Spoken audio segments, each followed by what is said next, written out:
যেমন করে রান্না করে সব।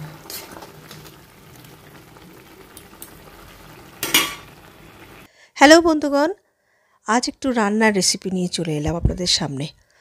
আজকে এই রান্নাটা যেটা করব, খুব সামান্য একটা জিনিস দিয়ে, যেটা মানে বাচ্চারা তো খেতে চায় না, বড়রাও অনেকে খেতে চায় না, কিন্তু যেভাবে বানাবো সেটা মানে যে কোনো কাউকে পাতে দিলে সে অম্লান বদনে খেয়ে নেবে। তো চলুন কী জিনিসটা আপনাদের সঙ্গে শেয়ার করি।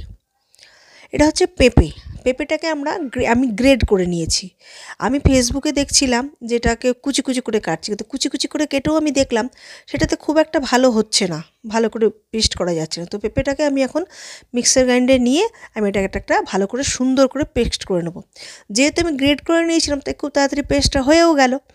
এবারে এর মধ্যে আমি দিয়ে দিচ্ছি 2 চামচ মতন চাল গুঁড়ি দিয়েছি, যেহেতু আমার পেঁপেটা একটু বড় মতন ছিল, কিন্তু কোনো জল দেওয়া যাবে না এই মানে পেস্টটা করার জন্য। তারপরে দিয়ে দিলাম 2 চামচ মতন আমুল স্প্রে। তারপরে এবারে ওর মধ্যে একটু দিয়ে দিলাম সামান্য করে নুন, পেঁপেটার সাইজ অনুযায়ী নুনটা আমি দিলাম, আর দিলাম একটু ময়দা। তাও সবই 2 চামচ করেই দিয়েছি, বেশি কিছুই দিইনি। যদি মনে হয় যে আপনার একটু পাতলা হয়ে গেছে তখন আপনি একটুখানি আবার ওটাকে ময়দা দিতে পারেন। তা আমার যাই হোক সবটাই দিয়ে আমি আরেকবার ওটাকে ঘুরিয়ে ভালো, তারপর আবার একটু হাত দিয়ে ভালো করে মিক্সড করে নিলাম সবটাকে নিয়ে। এবারে আমি একটা থালার মধ্যে ভালো করে তেল বোলালাম। তেল বুলিয়ে যেমন করে আমরা কেকের ব্যাটার দিই সেই রকম করে ওটাকে থালার মধ্যে ভালো করে ঢেলে দিলাম। ঢেলে আমি এখন এটাকে জল ফুটতে দিয়েছি, আর ভালো করে কিন্তু স্প্রেড করে দিতে হবে, কেন কোনো রকম যেন লাম্পস না থাকে, মানে গুটি না হয়ে যায় বা কিছু। খুব সুন্দর করে ঠাপ করে থপকে দিলাম। দিয়ে পরে আমি একবারে একটা কড়াইয়ের মধ্যে জল ফুটতে দিয়েছিলাম, সেখানে একটা জাল দিয়ে ওটাকে এখন বসিয়ে দিলাম কিছুক্ষণের জন্য। ওরা ইউটিউবে বলছে বা ফেসবুকে বলছে 15 থেকে 20 মিনিট, কিন্তু মোটেই না, 15 থেকে 20 মিনিটে ভাই হয়নি, সত্যি কথা বলছি ভাই। আমার আধ ঘন্টার উপরে সময় লেগেছিলো আমার এইটা মানে বেক হতে। তো এটা সুন্দর বেক হয়ে গেছে, খুব সুন্দর দেখছেন, ওপরটা একটু লালচে লালচে রং হয়ে গেছে। এতক্ষণ হাত দিচ্ছি, কোনো রকম হাতে লাগছে না। তো এইবারে এটাকে আমি নামিয়ে নেবো এবং এটাকে ঠান্ডা করব। তবে একটা জিনিস আমি খুব ভালোভাবে ফলো করলাম, ওরা যেটা বলছে এই নামিয়ে নিন সঙ্গে সঙ্গে রান্না করে নিন, সেটা কিন্তু হচ্ছে না ভাই, সত্যি কথা।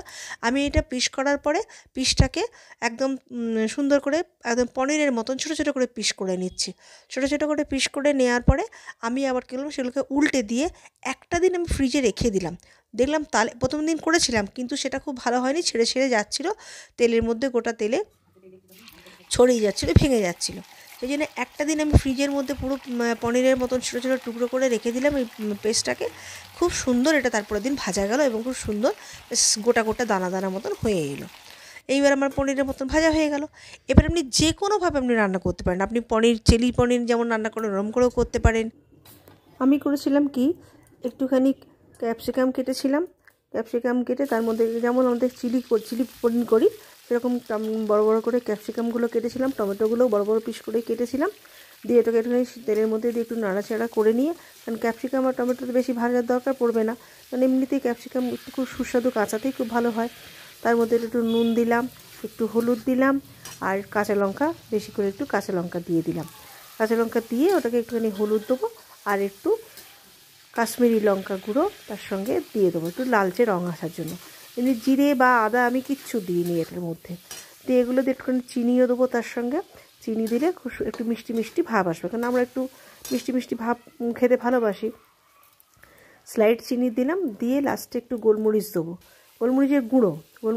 আমার মনে হলো গোটা গোলমরিচ দিলেও খুব ভালো হতো হয়তো বা, কিন্তু আমি গোটা গোলমরিচ দিইনি।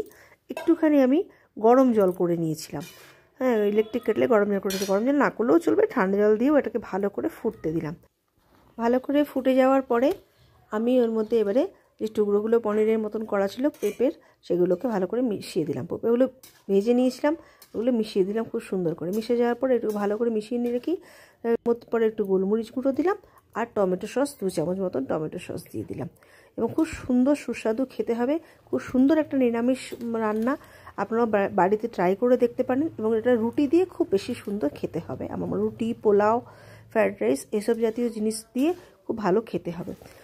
আশা করছি আপনারা বাড়িতে বানান এবং বাড়ির কাউকে বলবেন না এটা পেঁপে দিয়ে বানাচ্ছেন, খাওয়ার পরে বলবেন এটা পেঁপে, দেখুন তাদের রিয়্যাক্ট কি হয়। তো সবাইকে সঙ্গে থাকুন, পাশে থাকুন। আমার রেসিপিটা কেমন লাগলো অবশ্যই কমেন্টস করে জানাবেন।